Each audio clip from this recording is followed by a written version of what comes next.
How old do you think you were when you found out that not everybody was a white Italian? I mean, you used to be, your hair was black. You got your hair colored now, but your hair was very black. Yes, yes.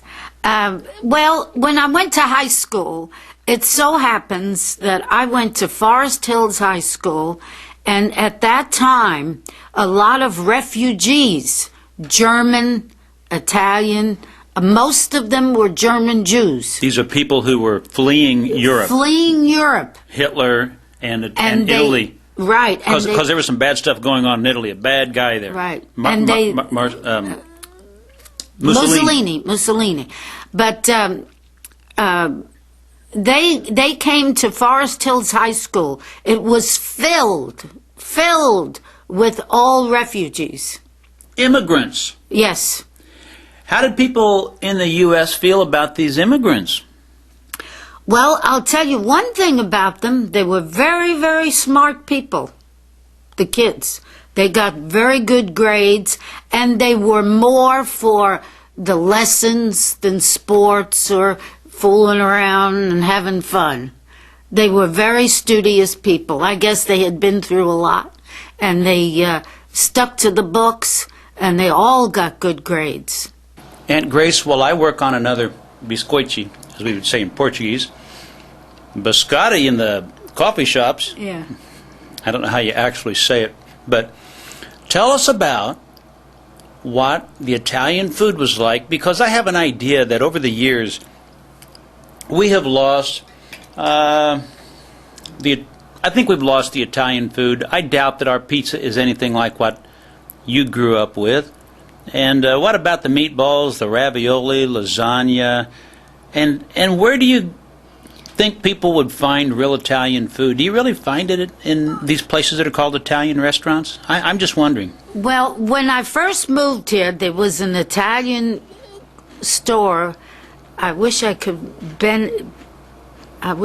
remember the name, but they had all Italian foods, and we'd go there to get the Italian cheese. Now, as far as ravioli, I used to make my own when I first came because they didn't have them here. Now you can buy them at a grocery store. What do you mean, them? Then? Them? What do you mean? You say they don't have them? Italian ravioli. I mean raviolis. You couldn't buy them. Don't you know what ravioli is? Well, you're saying they don't have them. What do you mean? I would say they don't have it. You're saying them. You must be thinking of the pockets, or what do you mean? The raviolis. Okay, so... Call them because there's so many of them. You know.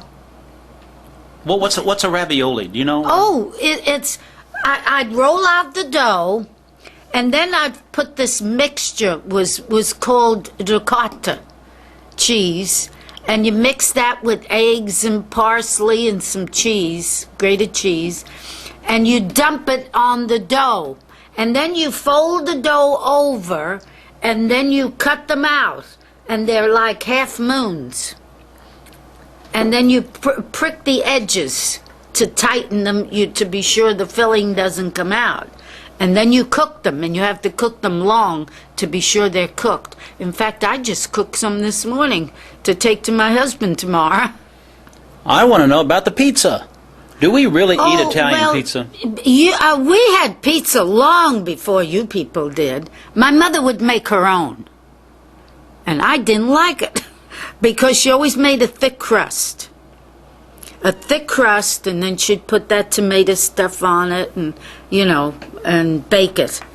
But I like real thin crust.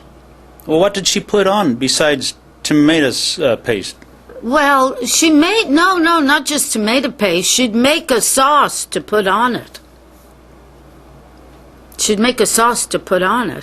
And you can put pepperoni, you could put sausage on it, whatever you wanted. She made different kinds. Did you use a refrigerator, or did you just go down to the market often? Oh, no, I'm glad you asked that.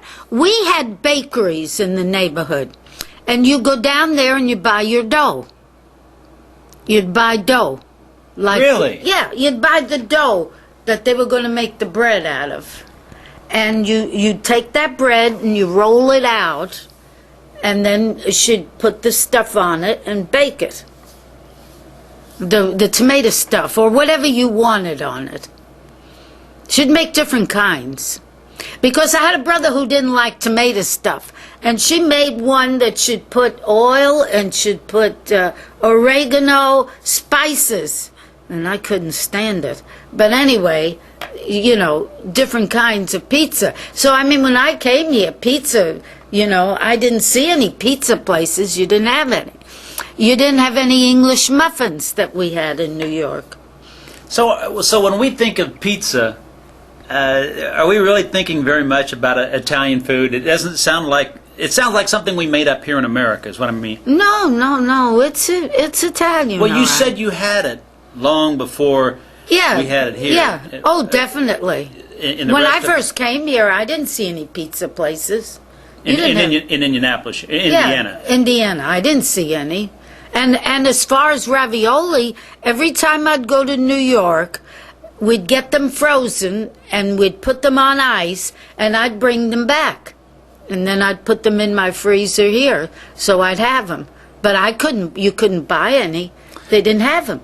It's still interesting to hear you referring to ravioli as them, but I see what you mean, because you think of them as being these individual pockets. Yeah. So the word ravioli must come from a raviolum or something like that. You mean one ravioli? Yeah. What would you call it?